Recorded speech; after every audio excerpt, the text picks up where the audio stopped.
Time is 4:27 hours. The North Atlantic is black, iron cold, and still. Then it happens. Ping. A single sonar node cuts the water like a razor and fades to nothing. To the few who live by these sounds, it means only one thing: something is moving down there. In the dark beneath the swells, a long shadow glides, patient and quiet, breathing through steel and pressurized air. It does not hurry. Predators never do. Above, the world looks routine. A U.S. carrier strike group pushes east, decks lit by red lamps, engines thundering into the night. Officially, it is a standard patrol. Unofficially, every shipmate knows the ocean keeps secrets, and tonight it feels like one of them is getting close. Far below, a Yasin M-class submarine, the newly deployed Archangel, slides along a thermal layer, wrapped in cold water that bends sound and swallows questions. Anechoic tiles sip at active pings. A careful propulsor writes silence into the sea. The boat listens on passive only, building a picture from whispers. A carrier's wide-chested heartbeat, the escort's steadier rhythm, the faint electrical ticks of distant aviation. In an operations center ashore, analysts watch patterns change by millimeters and minutes. How close can a Yasin get before someone calls it real? Could it already hold a firing solution without a soul up top suspecting a thing? If the answer is yes, the clock is already running. Orders ripple outward. AP-8 Poseidon rolls from its shelter. Sonobuoys clatter into the black. Destroyers widen their spacing and drag a deeper net. The game begins as it always does, first with doubt, then with data. Russia's surface fleet may struggle, but its hunters below are built to stalk, strike, and vanish. If one has come this close to the world's most advanced carrier, it is not merely bold, it is dangerous. And it may be a very... The Archangel is not just another submarine in Russia's arsenal, it is the sharpest blade they've ever forged for underwater war. Officially designated under Project 885M, this nuclear-powered attack submarine represents decades of lessons learned, billions in investment, and a clear strategic shift. If Moscow cannot rival NATO's surface fleets ship for ship, then it will build ghosts to stalk them from below. At its core lies the OK-650 kpm nuclear reactor, a machine that grants virtually unlimited endurance. While diesel-electric subs must surface or snorkel for oxygen, the Yasin M can stay submerged for months, running silent, listening, waiting. Its designers understood that endurance is meaningless without stealth, so the entire hull was shaped like a dagger to slip beneath ocean layers where sound bends and sonar falters. Every surface is wrapped in anechoic tiles that drink up active sonar pulses. Its propulsor is engineered not to churn but to whisper, leaving no cavitation bubbles, no mechanical heartbeat for an enemy sonar to trace.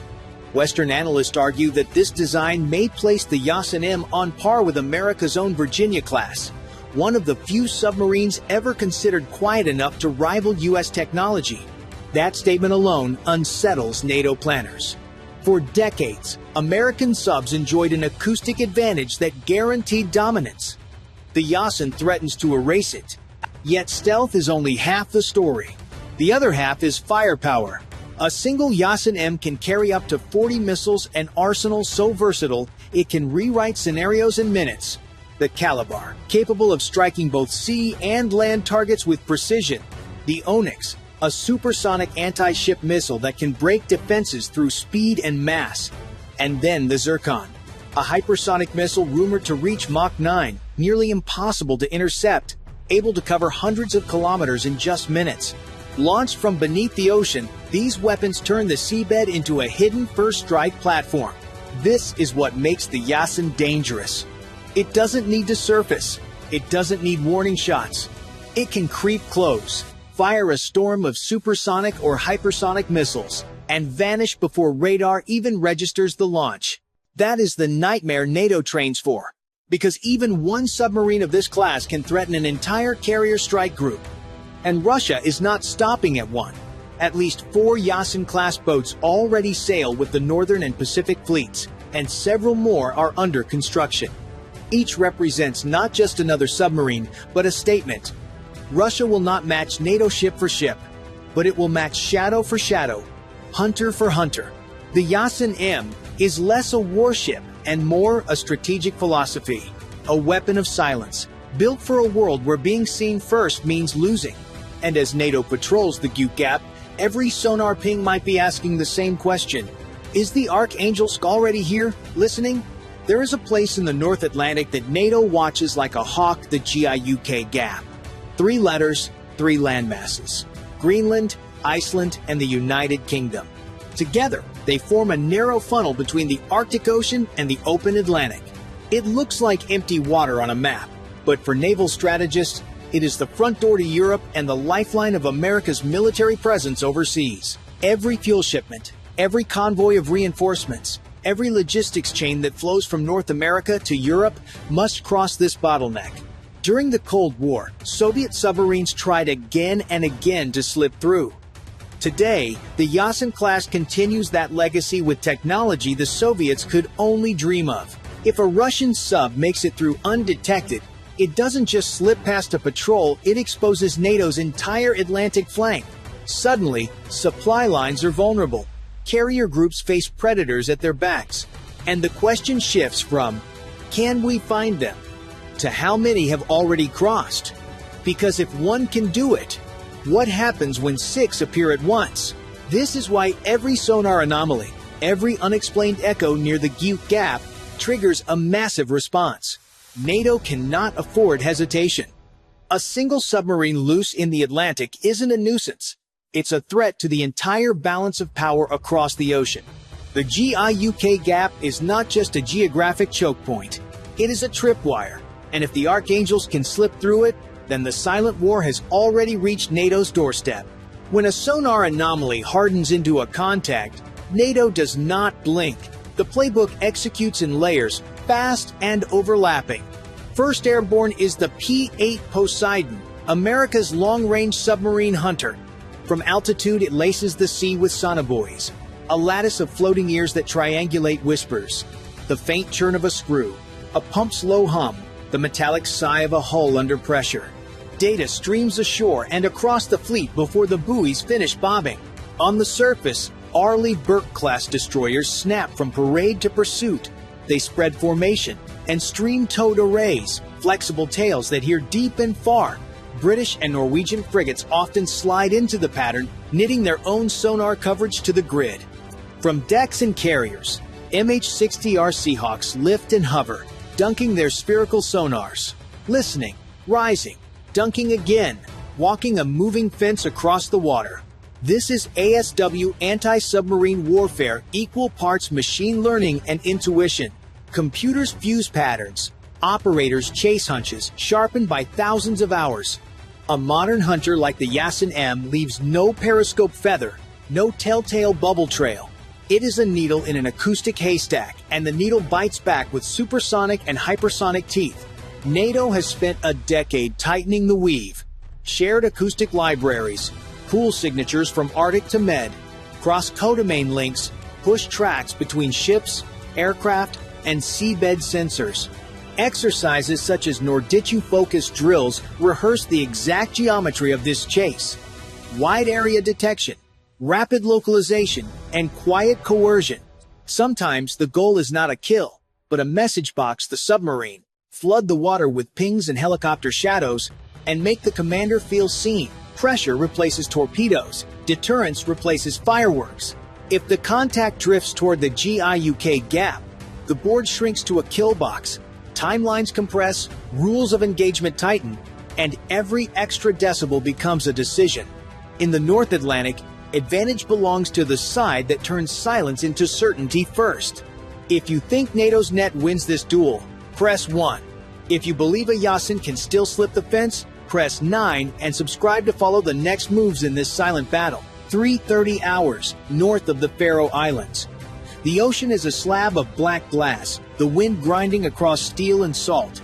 300 meters below, the Russian submarine Archangels moves like a thought slow, exact, wordless. No active pings, no radios, only passive ears and disciplined math. In that hush, the ocean speaks. 4 escorts, 1 larger hull, a carrier strike group. The fire control party goes to work.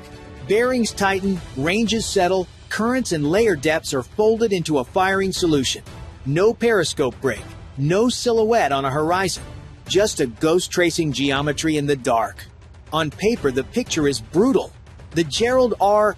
Ford sits inside reach. A pattern of missiles could overwhelm the screen, and the launch plume would be swallowed by weather and wave.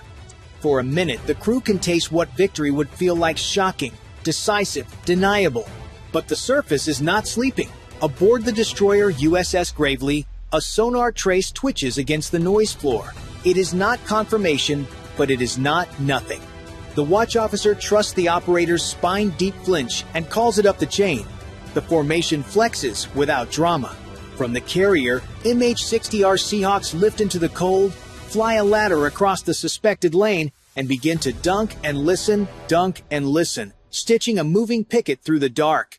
Higher up, P-8 Poseidons redraw their racetrack, seed fresh lines of sonobuoys, and pass tracks back to the ships. Electronic warfare suites widen their filters and search for the hair-thin signature of an unexpected emitter, a mistuned oscillator, an impatient handset, a timing drift. The sea that looked open a moment ago begins to harden into fences. Down below, the Russian commander feels the water change. High-frequency pings skate across the hull. A decoy blooms to the north, another to the west. The map in the plotting room is shrinking. He knows what the surface is saying without a radio. We see you. He also knows what a launch would mean. Hypersonic or not, the first shot would break more than water. It would break the day open over capitals far away. He buys time first. The boat slides beneath a colder layer, bleeds speed, and angles into a seam in the topography. He tries a false trail, then another. The cage flexes but does not open. A submarine can win a duel. It cannot win a net. In this simulation, the conclusion is clean. No torpedoes, no missiles. The Archangels peels away into deeper water, trading a kill on paper for a secret kept. The surface resumes its pattern, not because the threat was trivial, but because the message was delivered. Two truths stand when the logbook closes. Hunters can be hunted, and the most dangerous victories are often the ones nobody hears. If you think the sub should have fired, press 1. If you think NATO would still box it out, press 9, and subscribe to follow the next move in this silent duel. The silent war under the waves is no longer fought with steel and sonar alone. In 2025, the battlefield stretches into cyberspace. Just weeks after the Archangels joined the Northern Fleet, Ukrainian cyber teams stunned the world. They breached Russian military networks and leaked data tied to another submarine, the Bore A-class Knyaz Pozharsky. Blueprints, patrol routes, acoustic fingerprints all spilled online. To naval analysts, it was as if a ghost ship had suddenly cast a shadow. Why does this matter? Because the Yasin M and Bore A share elements of their command and control architecture. If one system can be hacked, others might be vulnerable too. That means a submarine designed to be invisible could one day be tracked not by sonar, but by software. Every maneuver, every order, every heartbeat of the reactor monitored remotely. The idea unsettles even the most confident admirals. What use is stealth if the enemy can see you from behind a keyboard? Russia, aware of this vulnerability, has sought partners. In the Sea of Japan, Russian and Chinese navies conducted joint exercises explicitly designed to hunt and neutralize hostile submarines. It was a signal, both to the West and to each other. Underwater dominance now requires combined strength. The West, of course, was not idle. Though unconfirmed, reports surfaced that two U.S. Ohio-class submarines, each armed with over 150 Tomahawk cruise missiles, were quietly deployed to undisclosed locations. No press releases, no ceremonies, just a silent reminder, we are watching too. Military thinkers now call this hybrid undersea conflict, a fusion of stealth technology, digital intrusion, and old-fashioned brinkmanship. Submarines still stalk beneath the waves, but their fates may also be decided by code, exploits, and firewalls. In this new era, the question is no longer just who has the quietest submarine, but who has the strongest network. To understand why every sonar ping is treated as urgent, look back to the 21st of March, 1000 984. The USS Kitty Hawk was cruising off Japan's coast when a Soviet submarine, K-314, surfaced directly in front of the carrier's bow. There was no time to turn. The collision ripped through the sub's sail and scraped the carrier's hull. No shots fired, no casualties. But the chilling truth, the Soviet boat carried nuclear weapons. One accident, one misread maneuver, and history could have taken a catastrophic turn. Today, submarines are faster, stealthier, and deadlier. Hypersonic missiles, cyber exploits, and silent reactors add new layers of danger. Yet the ocean remains the same unforgiving chessboard it was in 1984. That is why NATO does not shrug off faint sonar echoes, and why Russian commanders never underestimate a surface fleet's resolve. Invisible does not mean invincible.